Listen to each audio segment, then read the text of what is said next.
Hello, Porsche. I am here at Porsche's North American headquarters in Atlanta, Georgia, and I want to ask you a question.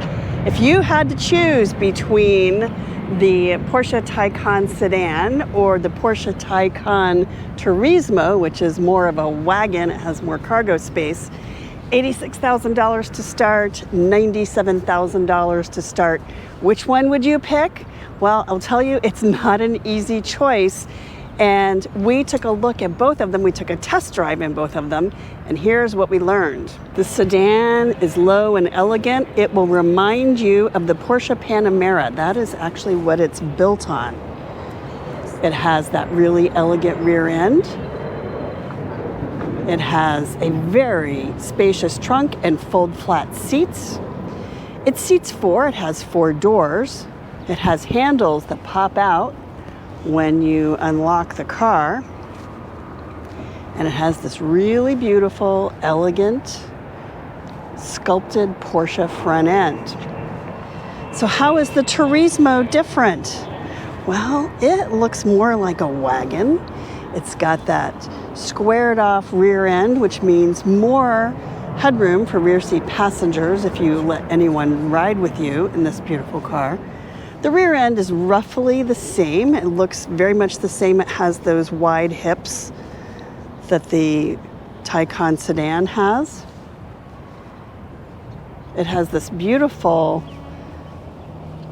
plastic bar here with the Porsche name underneath, which you can get in blue if you would like it in blue. You can open the gate by kicking your foot under the bumper. You can also close it by kicking your foot under the bumper.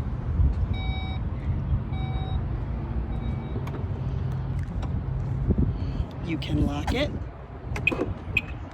You can unlock it. You can lock it back again.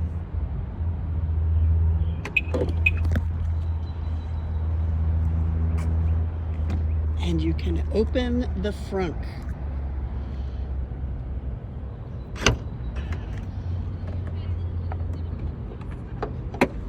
Hello, front. For about 9 cubic feet of cargo space, here we have the charging cord, but you could get a weekender in there, no problem. Unfortunately, you do have to close the frunk the old-fashioned way. When you approach with your key in your pocket, all you do is gently touch, and the door handles open. So you can get in and just drive. Let's go.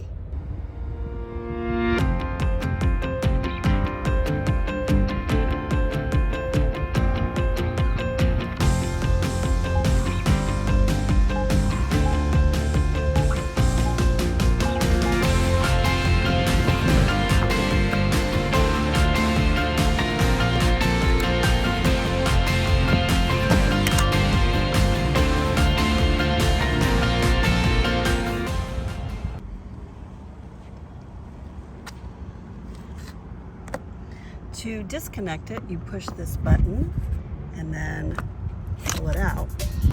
So I have to ask you, would you buy a car that's painted frozen berry metallic? It's kind of a curious color, but it demonstrates something really cool about the Porsche Taycan, and that is you can paint these cars whatever color you want. You can customize it. There are literally thousands of choices of paint, thousands of choices or maybe combinations of interiors. They're all different kinds of ways to customize the Porsche Taycan. Porsche is really proud of that. They have a whole big color wall, and they actually have demonstrations of how you can customize your Porsche at the Porsche North American in Atlanta, Georgia. That's where you can also test drive a Porsche on their test track, and you can take delivery of your Porsche if you would like to. Porsche Taycan is notable for there are 2 charge ports, one on the passenger side that is level 3, one on the driver's side that is level 2, flush door handles that if I had the key in my pocket and I just push the little indent there, the doors will close and the car will lock.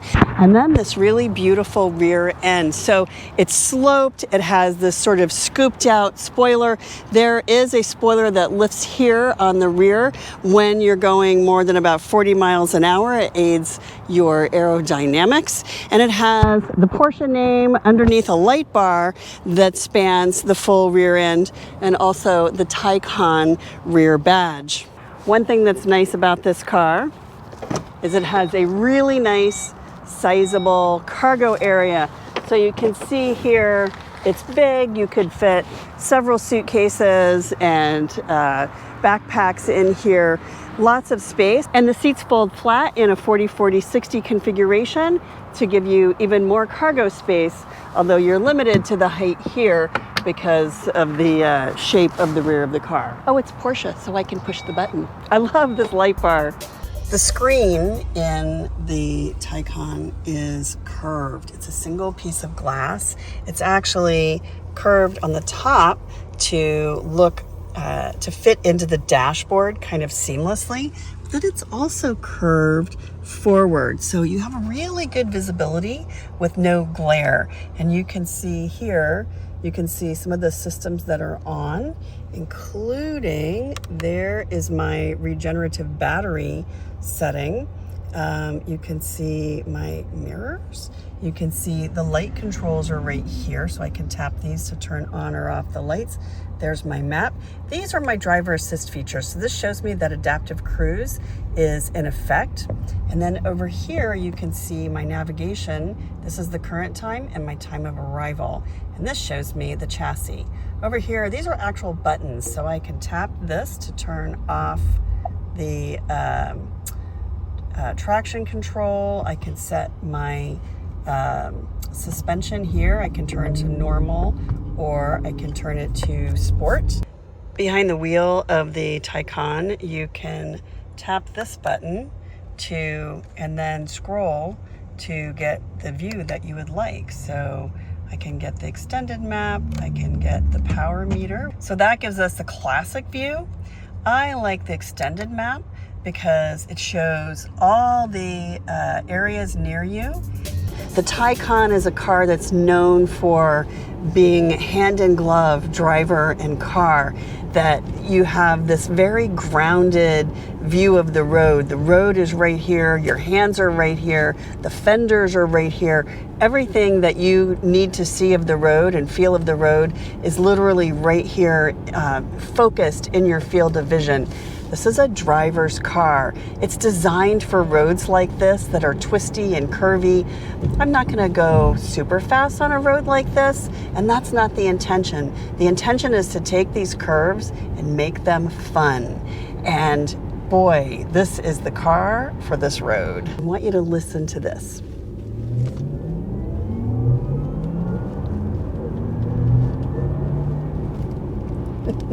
You can hear the electric motor. The motor is designed to feed that sound back into the cabin, so you can actually hear the whirring, the ramp up of the motor as it's working. You can hear that instant torque, that instant acceleration as it happens.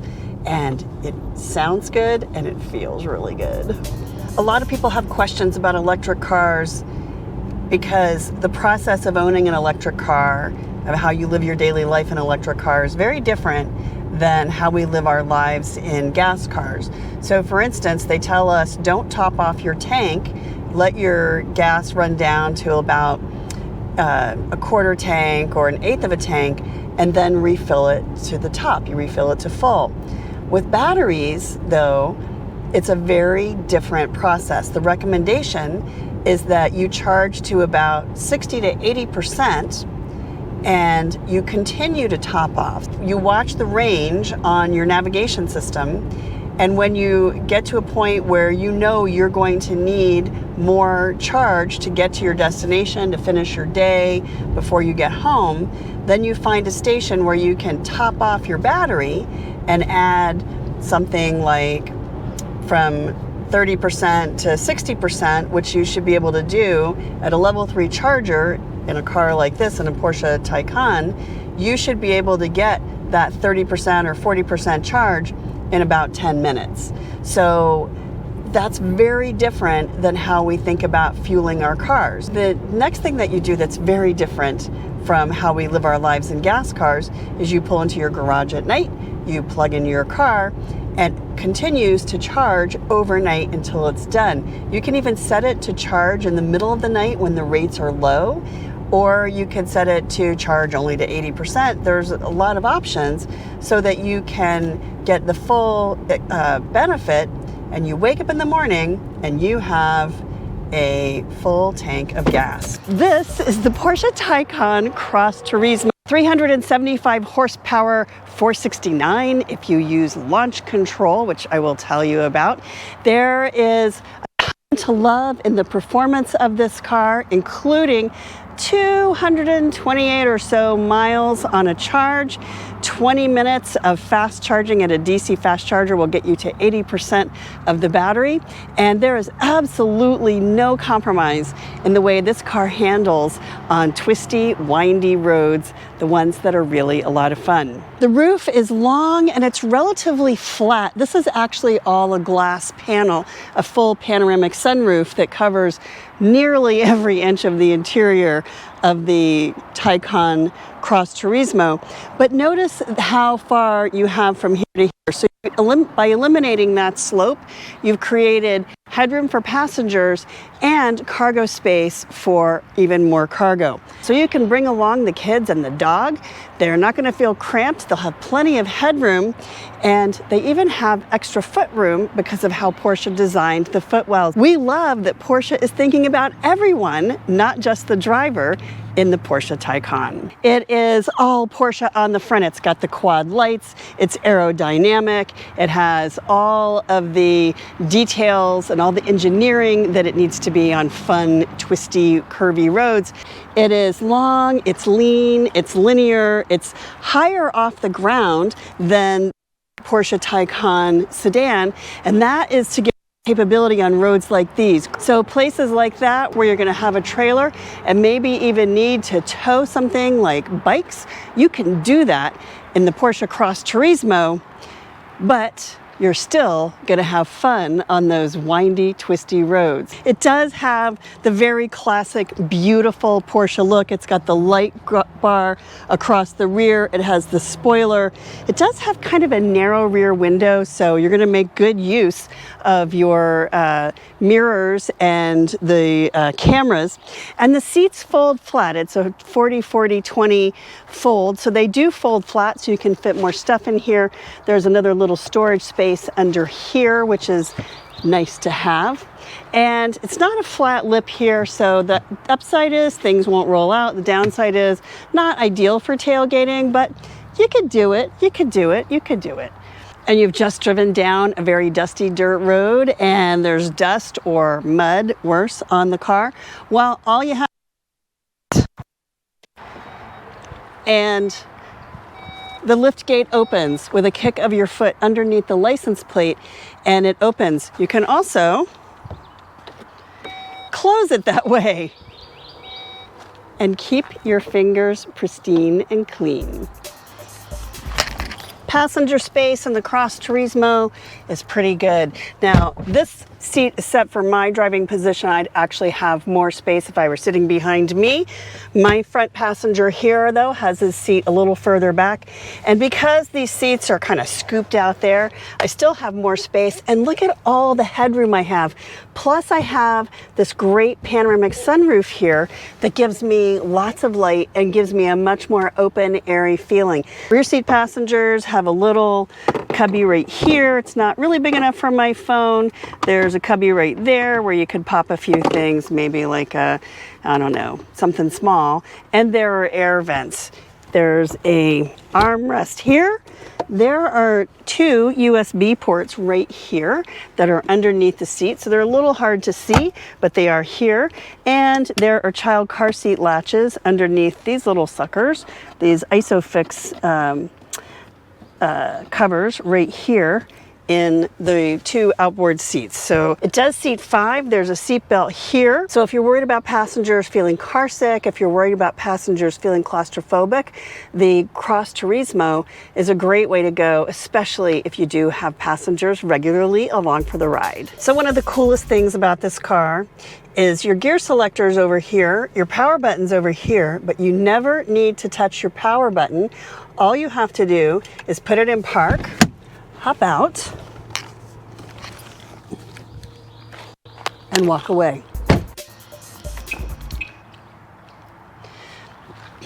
And then when I come back, as I approach, the handles open.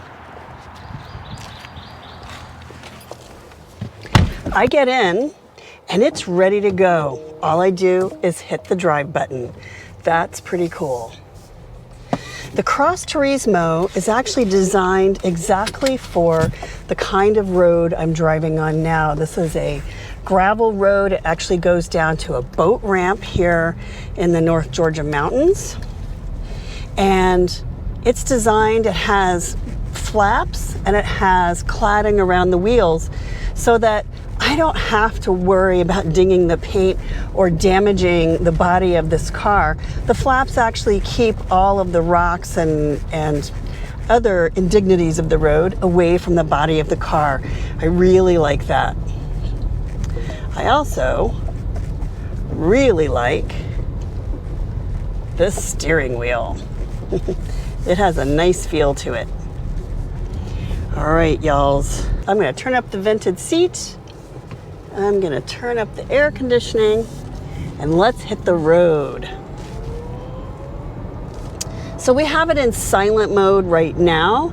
I can actually go to, let's see, I wanna make sure I've got my recuperative energy on, which means that every time I brake, I tap the brakes, I will be actually generating electricity to go back into the battery. That is brilliant. There's also drive mode. So here I can set my chassis height. It's set to normal and it's set to regular.